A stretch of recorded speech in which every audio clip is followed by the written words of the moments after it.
I just got my first viewer recommendation recipe, and I am so excited about this. So, what is it? It is the Montreal smoked meat, and I have to tell you right now, this sandwich hits so damn hard, and it is so easy to make. If you like pastrami, you like a Reuben, I'm telling you right now, this is a sandwich to make. If you've never had it, you got to make it. It's super easy. I'm going to show you every step of the way. Let's dig in and let's make this.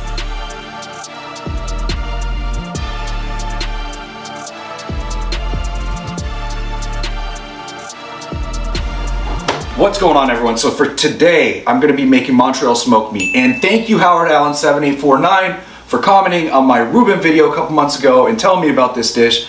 I've been spending 3 weeks making sure this can happen. I'm very excited. I've watched video after video after video, making sure I can nail this recipe. And I looked into the different delis that are popular for it. Schwartz, Dunn's, all these places, and found out from some of them that allegedly they got the recipe from Romanian immigrants, which makes it even better because my wife makes pastrama every year for me on my birthday. She's Romanian, and I love it. And she makes it with lamb legs. And pastrama is pastrami. So it's the same thing they're talking about that they got from Romanian immigrants. If that is a fact, that is awesome. So let's go ahead and make this Montreal smoked meat. All right, so to kick this off, I'm going to start off with 2 tablespoons of coriander seeds and 1 tablespoon of mustard seeds, which I want to grind up. I don't want them in a fine powder. I've been told for this recipe, you don't want them in a fine powder, and you don't want them too coarse, but just right in the middle. So that's what we're going for right now.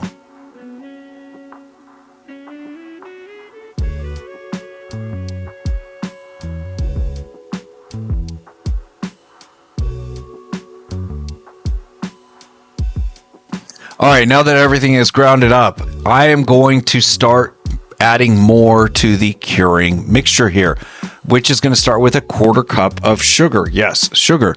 Sugar actually helps with the salt level. Okay, so it helps negate some of that, helps balance it out. It's not going to be sweet.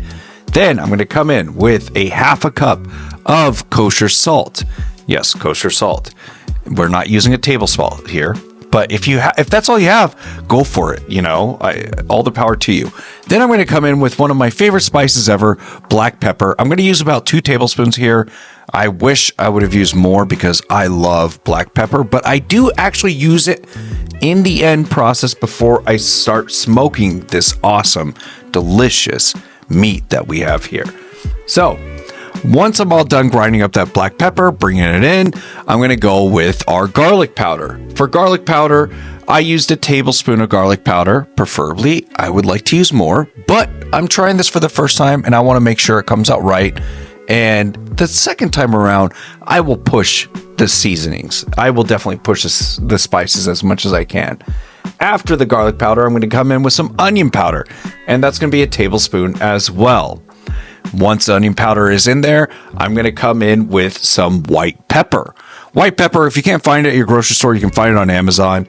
But I'm going to use about a teaspoon, not a tablespoon, but a teaspoon of white pepper here. You got to be careful with white pepper. And then crushed red peppers are going to follow through next. That's going to be a teaspoon.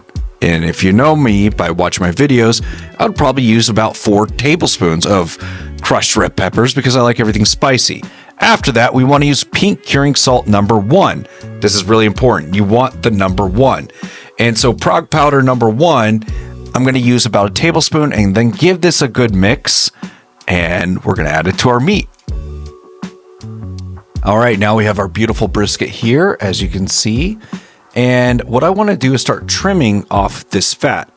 You don't want a lot of fat here. Honestly, with brisket fat, it can give you some really bad heartburn. And I love fat, but you just want to trim it off and you can always save it for something else. So I'm going to go right there, just the fattiest ends, and I'm going to just trim off as much as I can while still being very gracious to myself and allowing myself to have enough fat on this brisket. And you should be kind to yourself as well. Allow yourself to have that beautiful fat, just not so much that you have heartburn. My poor pup Athena was there with me the whole night. It was at midnight when I was doing this. So I'm going to go ahead and start the curing process. So I got my brisket here. I'm going to put it into a container, which I am going to seal and put in the fridge. But before then, I want to make sure that every single layer, every angle of the brisket has the seasoning because we're curing here. So we want to make sure that every single side gets that nice salt, all the seasonings, flip it, get everything on there. And by the way, when it's in the fridge, you want to flip this every day. Every day. I did mine for 9 days. Some people do 10 to 14, but I did mine for 9. You can probably get away with 7 days, but you definitely want to cure this.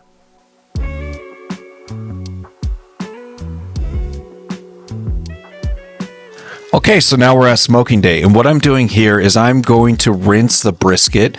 You want to rinse off all of that curing mixture that you put together before we put it into a soak.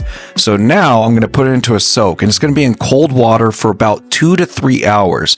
They recommend 2 to 3 hours for this to get out a lot of that salt, and I changed out the water quite a bit. Once that was done, I took out the brisket and then I patted it dry before I went into the seasoning while my smoker was getting nice and hot. Now, for the dry rub mixture, it's very easy. It's 3 tablespoons of coarsely ground black pepper, 3 tablespoons of coriander seeds that have been crushed, 1 tablespoon of garlic, 1 tablespoon of onion powder, 1 teaspoon of white pepper. We don't need any salt here. We have plenty of salt in this already, and definitely no Prague powder. So for the smoker, I'm going to do 225 for 6 to 8 hours until it reaches an internal temperature of 165. Check your CDC. And if you're wondering, I used mesquite chips for this. You can use hickory, you can use apple if you want. But once we pull the brisket from the smoker, I want to go ahead and put it in a pan with water because I want to steam it. So my oven is going at 225 right now.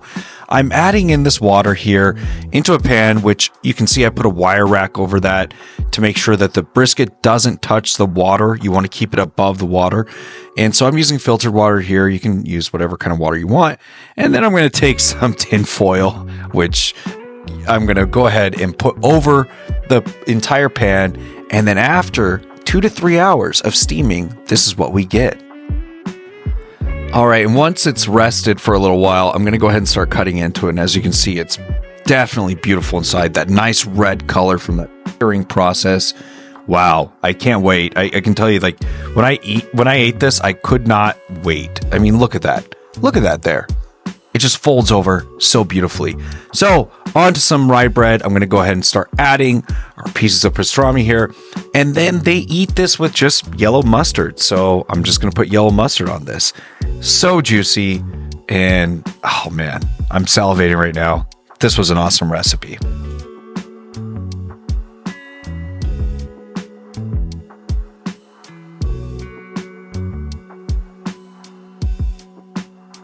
All right, we're done. I cannot wait to take a bite out of this. So I'm gonna go ahead and do this. All right, here we go. I'm gonna get one with all the mustard because I love my mustard. There we are.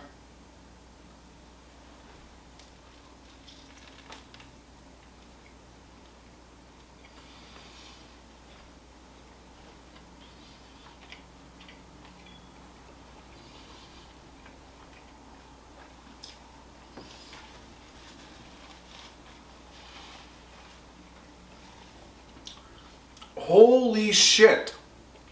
Holy shit. Holy shit. This is, damn. This is good. At the beginning, I was concerned. I was like, hey, you know, like maybe it needs some cheese. Maybe it needs some horseradish. It's just mustard, meat, and bread. Rye bread. And I have to be honest, this hits the spot. This is good. It doesn't need anything else. So, Howard Allen, 7849. Thank you so much. Cheers to you. I gotta say, this is a new favorite sandwich for me. And I'm gonna keep eating this. So cheers. All right, I'm out.